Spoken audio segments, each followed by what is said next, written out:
Hey City, welcome back to the channel. It's a girl Vermore and I'm back with another reaction video. Today I'm going to be reacting to another video and this is insane. Obese woman demands you find her attractive.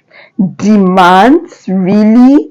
Then it must really be insane. Honestly, I can't wait to get into this video, but before we get started, we have some amazing people watching us for the first time.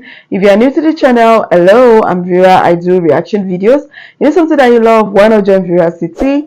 Hit the subscribe button below, turn on the post notification bell so that you can always be the first person to know whenever a new video drops. And that's guys, let's go guys. For our daily cancellation today, we take into consideration a recent viral video from a woman who insists that although she's morbidly obese, you must still find her physically attractive. You're not entitled to your own opinions or preferences. You must fall madly in love with her. This is not a suggestion, but rather a requirement, as she clearly explains. Listen.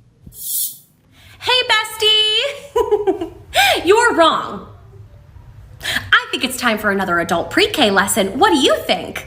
All right, turn your listening ears on. Zoop, catch a bubble in your mouth. Good job. Okay, here's the thing. Having a preference is something like, I'm looking for a partner who likes kayaking, or wakes up early in the morning, or loves pizza. But when your preferences exclude an entire group of marginalized people, that's problematic. Okay, that's not nice. That's not a preference. If you lump all fat people in one group together as though they are not very different individuals, that's fatphobic. Just like lumping all black people in one group and saying, I don't like black people is racist. And lumping all disabled people in one group and saying, I don't think people in wheelchairs are hot is ableist. Do you understand what I'm saying? Okay. He also said no. No, I don't as well. What are you trying to say, woman? Oh my god. Oh my god. What is she saying? Like okay. Let's listen to what Matt has to say about it. No, I don't. Okay, so well, okay. So you are allowed to prefer a partner who likes kayaking, which thankfully I think lets us off the hook because something tells me she's not exactly an avid kayaker. But those loopholes aside, it seems that our friend here has stumbled on a rather unique pickup line. Part of me wishes that I had thought of this when I was single. Like, ma'am, you are morally obligated to find me attractive. Now come and date me at once, lest you be guilty of problematic and exclusionary behavior.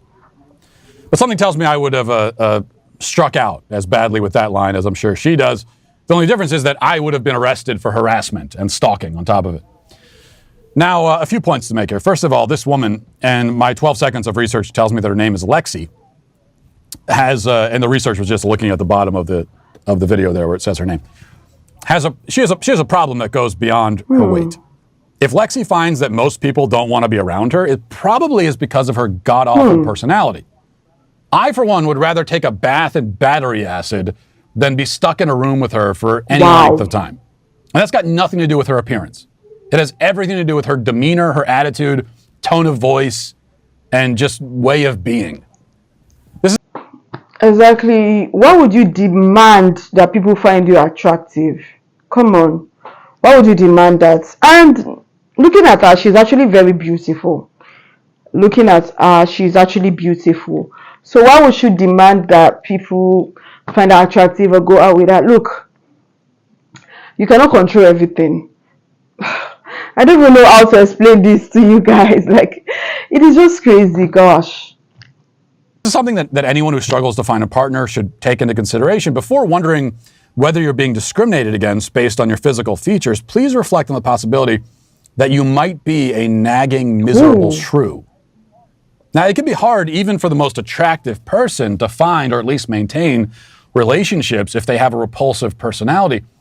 But if you're not a top-notch physical specimen, and most of us aren't, and you also have the character and general disposition of the Wicked Witch of the West, then you really have put yourself in a hole with only yourself to blame for it.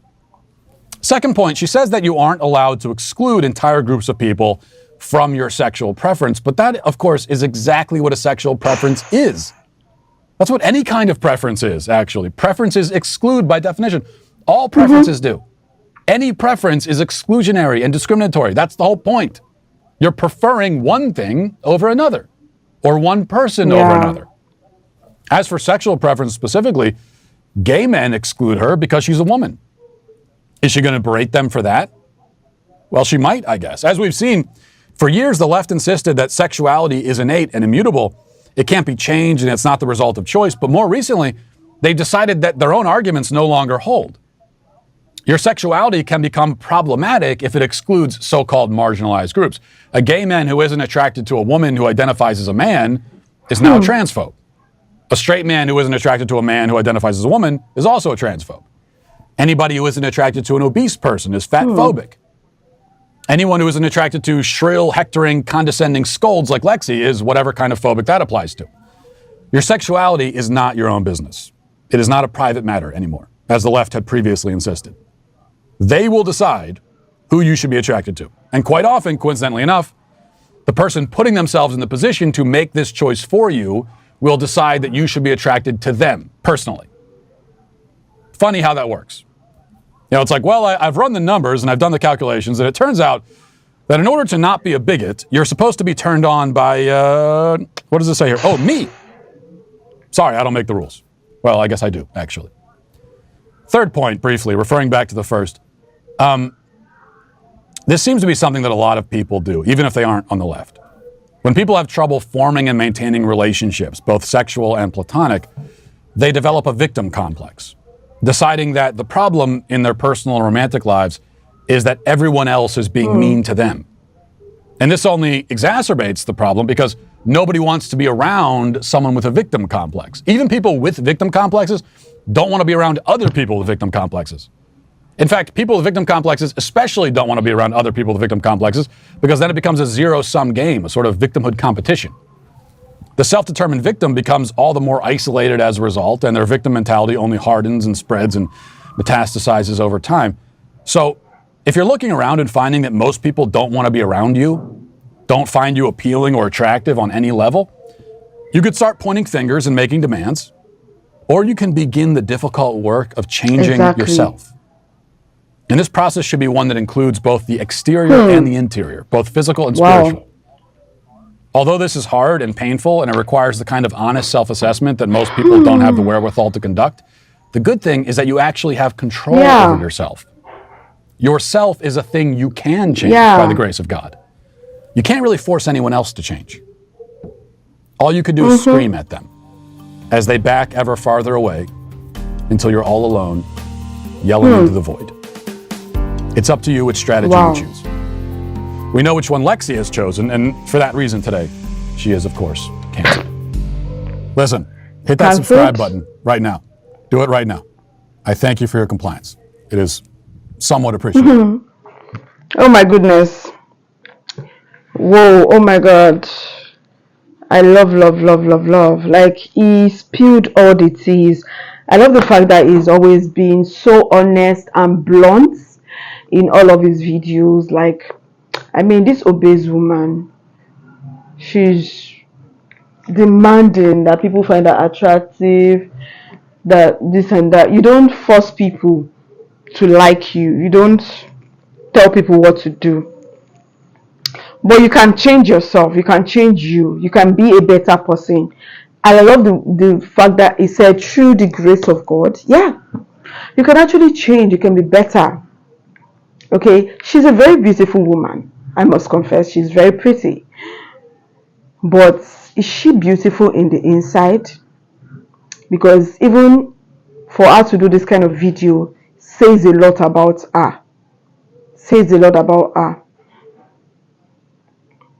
You know, you can't change other people, but you can change yourself. You can't change people to accept you.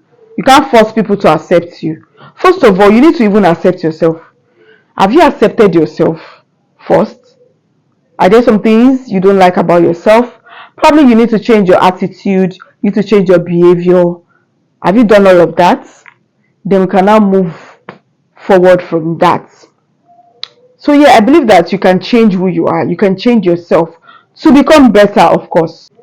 And I think most people do not even realize this.